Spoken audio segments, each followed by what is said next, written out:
बिस्मिल्लाहिर्रहमानिर्रहीम। अस्सलाम वालेकुम। उम्मीद है कि आप खुश होंगे, अल्लाह आपको खुश रखे।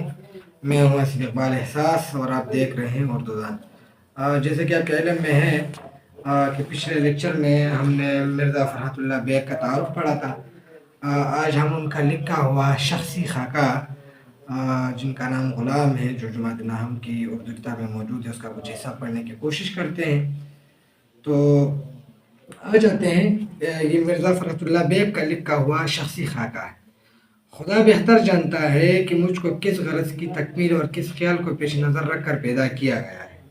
गरज यानी मकसद, तकमील यानी तमाम करना या पूरा करना। यानी मुसन्निफ़ कह रहे हैं कि मुझे नहीं पता कि मुझे किस मकसद के मुकम्मल करने के लिए पैदा किया गया है। मुझे तो बज़ाहिर अपने यहाँ आने की कोई ख़ास वजह नहीं मालूम होती। हाँ, अगर सरकार के चांटो के लिए किसी गुद्दी, सरकार यानी साहब या मालिक, सही चांटो यानी थप्पड़ों के लिए किसी गुद्दी। गुद्दी जो होती है वो सर या गर्दन का पिछला हिस्सा, जिसको हम पुश्तों में सट कहते हैं। बेगम साहिबा के तमांचो यानी थप्पड़ों के लिए किसी कल्ले यानी गाल, कल्ले यानी गाल की। साहिबजादे साहिब के टोकरों के लिए किसी पंडली। पंडली जो होती है टांग का वो हिस्सा जो टखने के ऊपर होता है, उसको पंडली कहते हैं। और साहिबजादे साहिब की चुटकियों के लिए किसी हाथ की ज़रूरत थी। चुटकियाँ यानी जब हाथ के अंगूठे या उंगली से किसी दूसरे का गोश्त जो मसलना है, उसको जो है चुटकियों कहते हैं। तो मेरे पैदा करने के लिए बहुत काफ़ी वजूह मौजूद थे और शायद इसी ख्याल से मेरी हड्डियाँ मजबूत, मेरा गोश्त सख्त और मेरी बुद्धि मजबूत बनाई गई है या रफ्ता रफ्ता बन गई है। मुसन्निफ कह रहे हैं कि मतलब मुझे नहीं पता कि मुझे क्यों पैदा किया गया है, लोगों की मार के लिए, कि कोई मुझे बुद्धि पर मारे, कोई खल्ले पर मारे, कोई जो है चुटकियाँ जो है चुटकियों से मुझे तकलीफ पहुँचाए। तो शायद इसलिए मुझे पैदा किया गया है और इस वजह से मेरा जो गोश्त है वो सख्त है, मेरी बुद्धि मजबूत है, या खुद ब खुद जो है रफ्ता रफ्ता ऐसा ऐसा बन गई।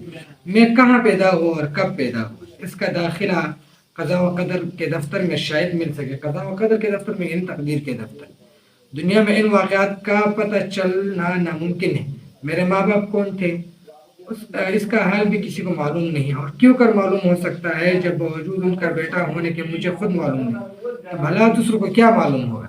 हाँ, इतना जानता हूँ कि जब मैं छोटा सा था उस वक्त एक औरत मुझे गोद में लिए फिरती थी। इसके बाद वो गायब हो गई और किसी ने मुझे सड़क के किनारे एक मकान में ला बिठाया। इसके बाद हमारे सरकार आए, यानी साहब आए, कुछ लिखा पढ़ी हुई मुझे गाड़ी में बिठा कर लाए। इसके बाद अब तक ये घर हमसे छूटा और ना हम इस घर से छूटे, यानी न ये घर मैंने छोड़ा और ना इस घर ने मुझे छोड़ा।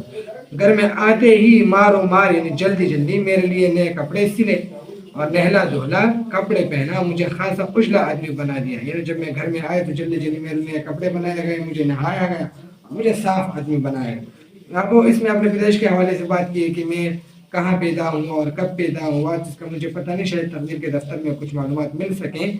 सही, मेरे बाप कौन थे, मेरी माँ कौन थी, क्योंकि बावजूद बेटा होने के मुझे खुद मालूम नहीं। अच्छा, फिर उसने बताया कि मुझे याद है कि जब मैं छोटे थे क्या औरत मुझे लिए फिरती थी और इसके बाद वो गायब हो गई और फिर एक साहब जो है वो मुझे घर लेके आ गए। अच्छा, थोड़ी देर में दस्तरखान बिछा, बेगम साहिबा ने मुझे भी दस्तरखान पर बिठा लिया। ये पहला और आखिरी दिन था जो उस घर में मुझे दस्तरखान पर जो इस घर में मुझे दस्तरखान पर खाना खाना नसीब हो।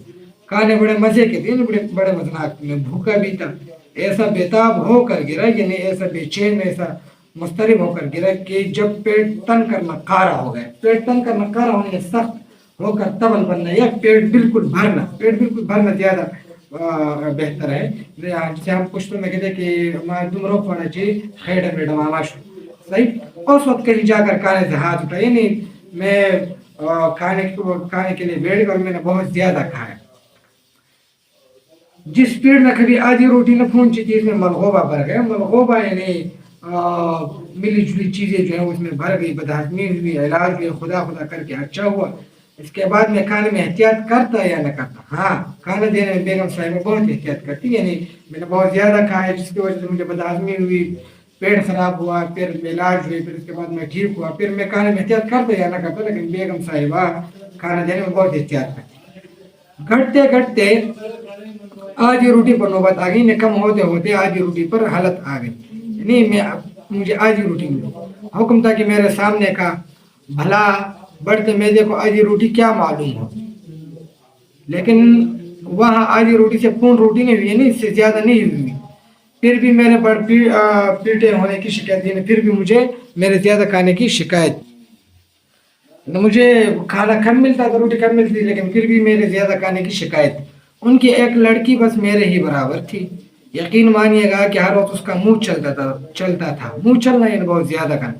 یہ سودے والا آیا، مچل گئی، 2 پیسے لے کھا گئی۔ کوئی خوانچے والا آیا، خوانچے والے نے تھال میں مختلف پکی ہوئی چیزیں رکھ کر بیچنے والا، چابڑی والا بپر گئی، یعنی ضد کرنے لگی کہ اور پیسے دو۔ ایک آنا لے چٹ کر گئی، روپے کا 16واں حصہ جو ہوتا ہے وہ ایک آنا ہوتا ہے۔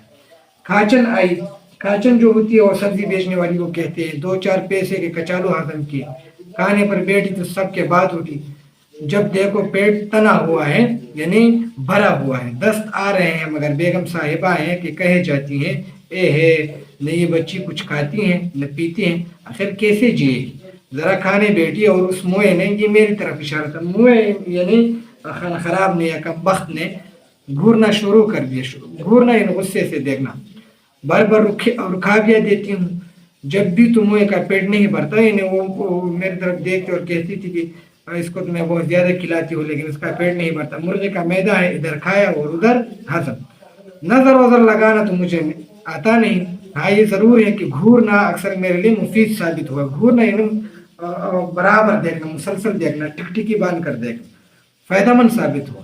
شروع میں تو میری یہ حالت تھی کہ کسی کو کچھ کھاتے دیکھا اور الگ ہٹ گیا، کوئی اللہ کا بندہ یہ بھی خیال نہیں کرتا تھا کہ معصوم اور لاوارث یعنی جن کا کوئی بھی نہ ہو بچے کو کچھ دوں کچھ دو، آخر کہاں تک دل مارا جاتا ہے، صبر کرتا۔ میں نے بھی رنگ بدلا، جہاں کسی نے ذرا منہ چلایا اور میں نے گھورا، ادھر میں نے گھورا اور ادھر مجھ پر صلاتیں پڑھنی شروع ہوئی، صلاتیں یعنی گالی گلوچ، برا بلا، مگر تھوڑا بہت یاروں کے حصے میں آ ہی گئے، یعنی میرے حصے میں آ ہی گئے، ہوتے ہوتے میری نظر کا شہرہ ہو گیا، یعنی میری شہرت ہو گئی، میری نظر کا مشہور ہو گئی۔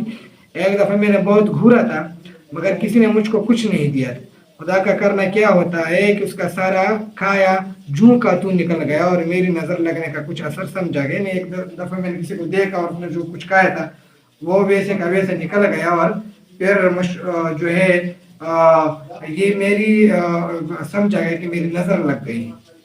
اب کیا، ذرا میں نے کھانے والے کی طرف گھور کر دیکھا اور میں اس کا حصہ دار ہو گیا۔ غرض نتیجہ یہ ہوا کہ دنیا کی کوئی نعمت نہیں تھی جو گھر میں آتی ہو اور اس میں تھوڑا بہت مجھے نہ مل جاتا۔ خیر کام سے تو ہم نہیں گھبراتے مگر ہر وقت کی مار پیٹ ذرا بری معلوم ہوتی ہے، آخر کہاں تک پیٹے جائیے، کہاں تک مار کھائیں، یہ آیا مار گیا، وہ آیا مار گیا، بیگم صاحبہ کہہ رہی ہیں لوٹا لا، صاحبزادے صاحب کہہ رہے ہیں پانی لا، صاحبزادی صاحبہ فرما رہی ہے چل میرے ساتھ کھیل، یہ کہہ رہا ہے ادھر آ، وہ کہہ رہا ہے ادھر جا، آخر آدمی نہ ہوا گھن چکر ہوا، گھن چکر یعنی بہت چکر کھانے والی یعنی مشین، جس کا حکم نہ مانوں وہی مارے اور حکم مانوں تو کیوں کر ماں، بھلا 3 کام ایک آدمی کیوں کرے۔ تو یہاں تک کافی ہے، امید ہے کہ یہ لیکچر آپ کو سمجھ آ گیا ہوگا، جہاں مسئلہ ہو آپ جو ہے کمنٹ میں پوچھ سکتے ہیں، اس میں اس کی پیدائش کے حوالے سے بات کی گئی ہے، پھر جس کے ہاں وہ رہتے تھے اس کے حوالے سے بات کی گئی ہے، پھر اپنے روٹی کے حوالے سے بات کی گئی، پھر ان کی بیٹی کے حوالے سے بات کی گئی کہ وہ بہت زیادہ کھاتی تھی، پھر اپنے نظر کے حوالے سے بات کی گئی ہے، اور پھر آخر میں یہ بتایا گیا ہے کہ جو ہے کام سے ہم نہیں گھبراتے لیکن کہاں تک مار کھائے، سب لوگ جو ہے مجھ سے کام کروا رہے ہیں اور مجھے مار رہے ہیں، اگر میں مار کھاؤں تو حکم کیوں کہوں، حکم مانوں تو کیوں مانوں، یعنی 3 کام جو ہے ایک آدمی نہیں کر سکتا۔ تو آ جاتے ہیں کہ کچھ وہ الفاظ معنی جو کہ مجھے لگ رہا تھا کہ سبق میں مشکل ہے، تو آپ یہاں سے ان تمام الفاظ اور معنوں کو نوٹ کر سکتے ہیں۔ امید ہے کہ یہ لیکچر آپ کو سمجھ آ گیا ہوگا، جہاں مسئلہ ہو آپ کمنٹ میں پوچھ سکتے ہیں۔ تب تک اللہ بہمان، خدا آباد۔